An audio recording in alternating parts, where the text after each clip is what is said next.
Aminado naman na nangampanya sa Bulacan si Vice President Binay matapos makabawi sa huling survey ng Pulse Asia. Hindi naman niya pinalampas sa mga banat ni Rojas at ang issue kay dating COMELEC Commissioner Virgilio Garciliano. Maxon si Ina Zara. Kung pasipagan sa pangangampanya ang pag-uusapan, walang duda palaban ang Team Una.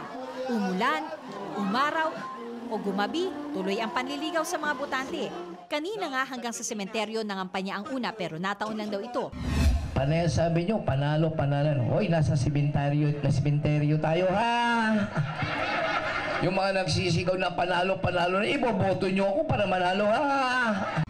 Bisita lang kasi sila sa ika-7 anibersaryo ng pagkamatay ng pinakamatagal na mayor ng May Kawayan, Bulacan. Maganda ang mood ng Vice Presidente sa muling pag-angat ng numero niya sa survey. Basta ko sa NCR, plus 10 points, kita mo naman, di ba?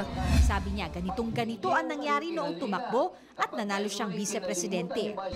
Historically, ganun din yung nangyari sa akin noon, di ba?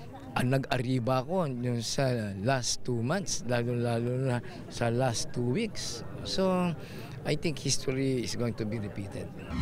Pero akma mag-walkout si Binay nang matanong na tungkol sa kalabang si Mar Rojas. Tungkol sa sinabi ni Secretary Rojas? Excuse me, ano pa?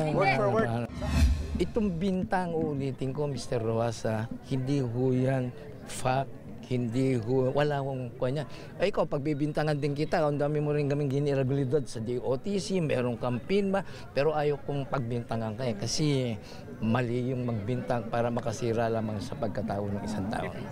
Tuluyan nang nag-iba ang timpla ni Binay nang maungkat ang tungkol kay Virgilio Garciliano na iniuugnay sa umano'y dayaan noong 2004. Noong debate sa Cagayan de Oro, namataan sa hotel ni Binay at Senadora Grace Poe ang dating COMELEC Commissioner na nakilala dahil sa Hello Garci scandal.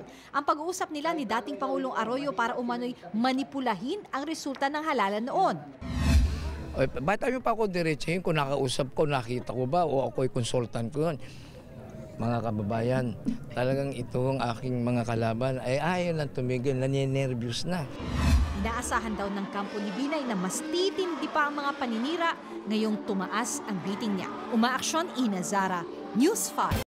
Be sure to come back. Use 5 everywhere. Copyright 2016.